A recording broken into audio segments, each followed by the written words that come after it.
I have been reading the submissions in this group about how Africa can sustain itself, and I might say everything was right, and there was nothing that was wrong.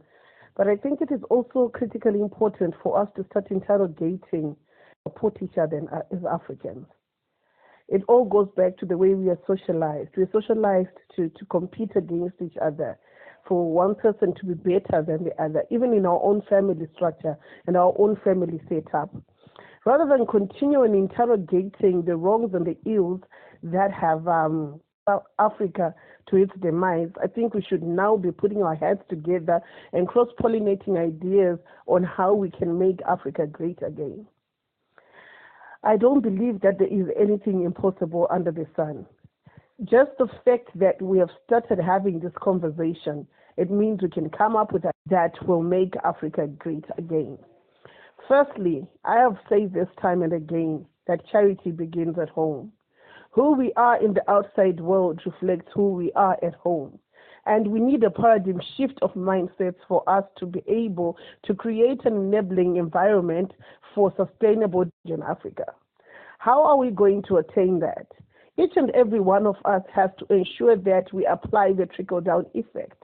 If we are agreeable that starting from today, each and every person has to ensure that they have tried to at least change 20 people's mindsets to start thinking about rebuilding their communities in their respective places. We cannot start talking of building Africa when we have not built our own countries, when we have not built our own communities, when we have not built our own society. Leadership starts at home, starts where we are. What have we been doing to ensure that the gerontocracy will stop in our different countries?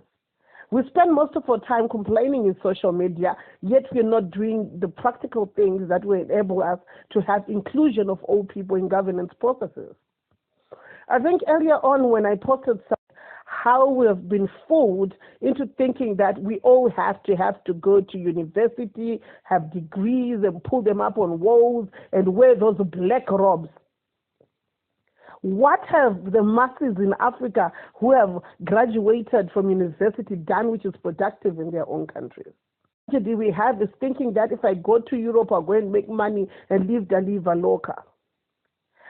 Everything, the change that we want and the change we aspire starts in the mind. Are we ready to sacrifice to rebuild our continent? Are we ready to sacrifice to rebuild our nation? Are we fight selflessly to rebuild our communities? I believe in the concept of Pan-Africanism and Black consciousness. But so long we still subscribe to most of these Western principles, we will never be able to unite as Africans and build a united Africa.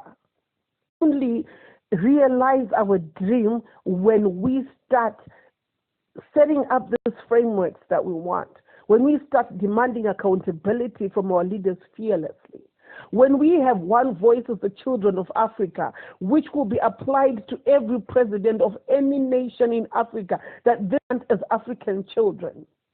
We have to get to a stage where we offer solutions, where we take up the spaces of governance and ensure that we initiate and eventually have a system overhaul on governance structures.